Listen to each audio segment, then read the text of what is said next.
inyong patuloy na suporta at pasensya sa mga susunod na pagdinig ng komite. Nagsimula ang lahat na ito sa isang speech at isang request for investigation. Kung ating aalalahanin, nagkaroon ng privilege speech number 379 si Congressman Rolando Valeriano noong September 3, 2024 tungkol sa paggamit ng public funds ng Office of the Vice President mula 2022 hanggang 2024. At ang motu proprio na investigasyon sa manifestation ni Congresswoman Jervil R. Luistro noong September 2, 2024. Patungkol sa iba't ibang issue na nakapaligid sa budget ng Department of Education or DepEd. Kasama na rito ang hindi matagumpay na pagpapadala ng mga computer units sa mga teacher, estudyante at mga paaralan. Kaya't unang sinimulan namin ang pagtingin sa regular funds ng pangalawang Pangulo sa parehong OVP at DepEd. Para sa OVP, tinignan natin ang mga maranyang satellite offices. Kung ating aalalahanin, nakakabahala na halos kalahati ng budget ng OVP para sa 2023 at 2024 ay napunta sa pagtatayo at pagpapanatili ng mga satellite offices nito sa buong bansa. Ang tanggapan ng Vice President Sara Duterte ay mayroon ding napakalaking budget na 2.3 billion noong taong 2023.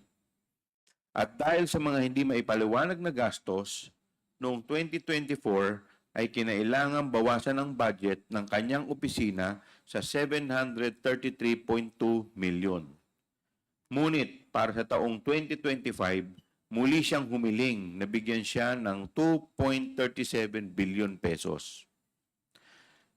Tungkol naman sa DepEd, sa panahon na siya ay secretary, lumitaw ang mga pulang bandila sa procurement ng mga laptop para sa DepEd computerization program tulad ng rig bidding at pagsasabuatan ng mga bidders.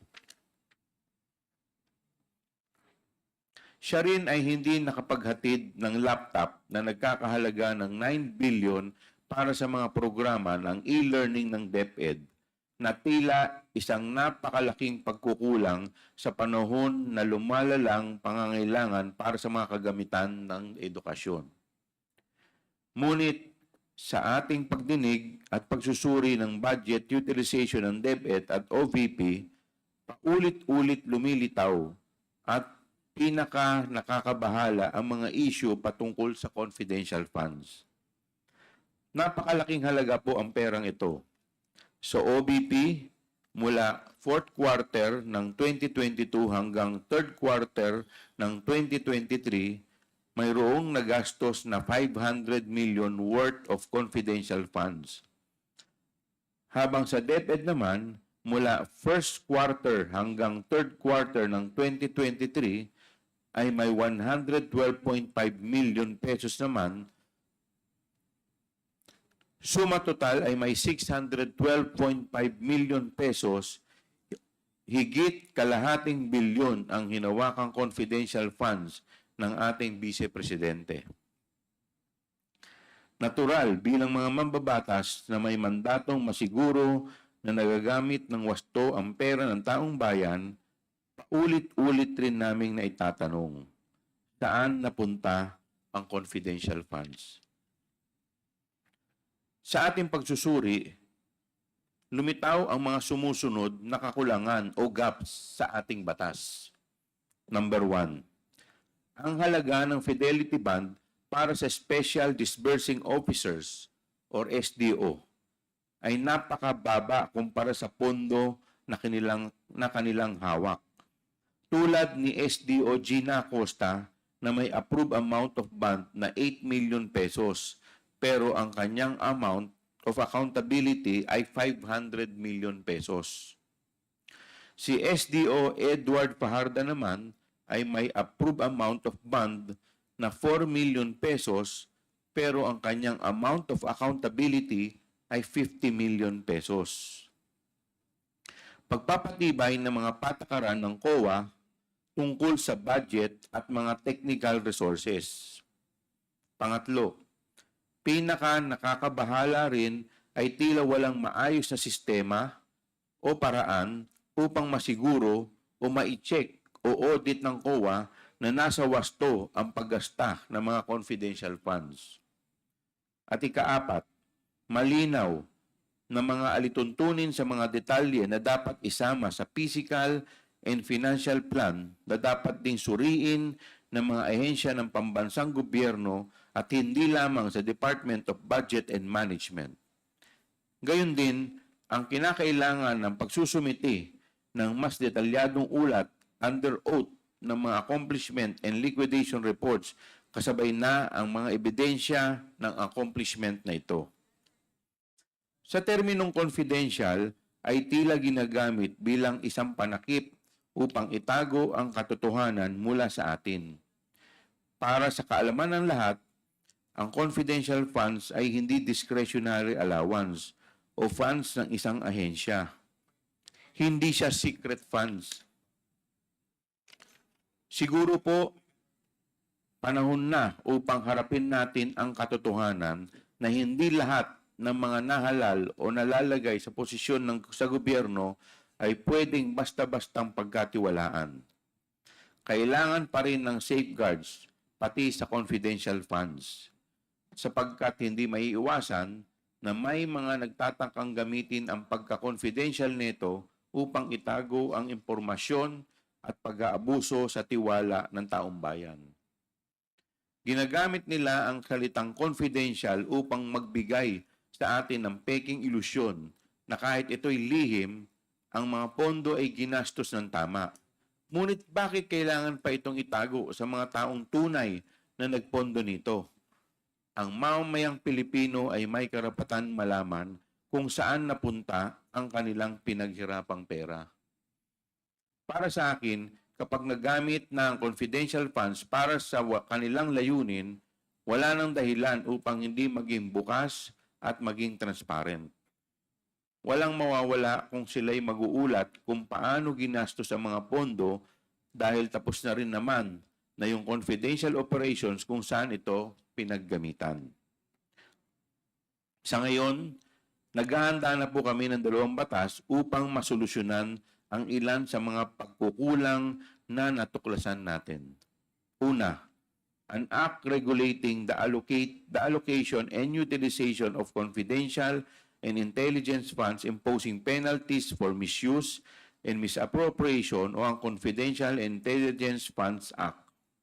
Pangalawa, an act regulating special disbursing officers and imposing penalties for misappropriation o ang act regulating SDOs. Sa Confidential and Intelligence Funds Act, layunin naming tugunan ang tila maluwag na alituntunin batay sa Joint Circular No. 2015-01.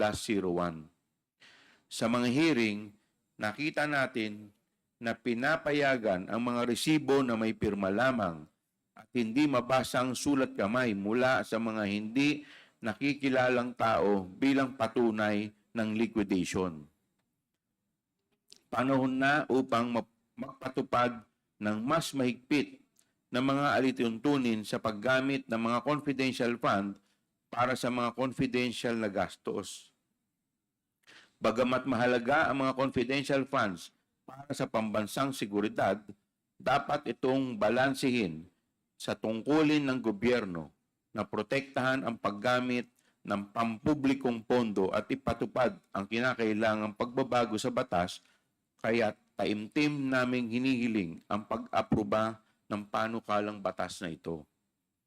Samantalang ang Act Regulating Special Disbursing Officers and Imposing Penalties for Misappropriation, layunin nitong palakasin ang proteksyon ng pera ng bayan dahil ito ay madaling maging target ng mga head of agencies at special disbursing officers na abusuhin ang paglabas ng pondo sa milyong-milyong halaga at bilyon-bilyon na walang wastong liquidation at walang takot sa parusa.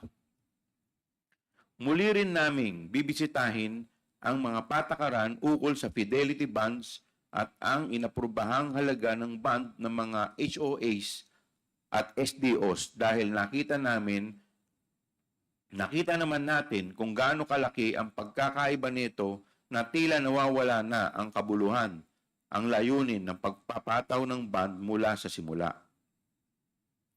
Bagamat marami pa rin katanungan tungkol sa confidential funds, sapat na ang ating natuklasan para magampanan ang ating mandato na gumawa ng batas para sa ikabubuti ng ating bansa. Ngunit hindi tayo titigil sa ating pag-iimbestiga sapagkat ang confidential fund ay isang bahagi na lamang ng budget ng OVP at ng DepEd. Marami pa tayong kailangang busisiin at suriin upang matukoy kung ano pang aspeto ng paggamit ng pera ng bayan ang kailangang punan ng batas. At para po sa kaalaman ng lahat, ang ating pong request sa PSA or sa Philippine Statistics Authority ukol sa pangalang Mary Grace Piatos ay ating pong na-receive ang kanilang tugon dito nung dated November 25, 2024 at dito sinasabi nila na base sa kanilang record ay walang ipinanganak na Mary Grace Piatos ang pangalan. Alinsunod dito, tayo po ay sumulat upang isumite ang 677 pang pangalan na nakalagay sa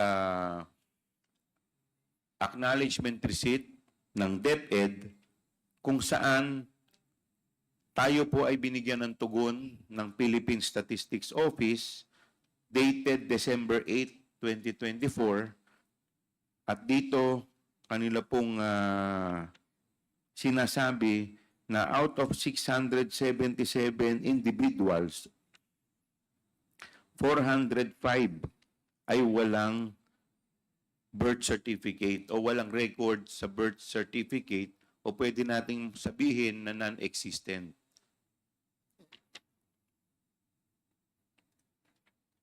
So, nandito po ang record.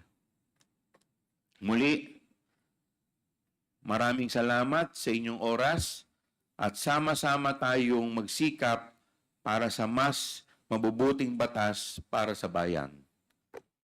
I will now turn over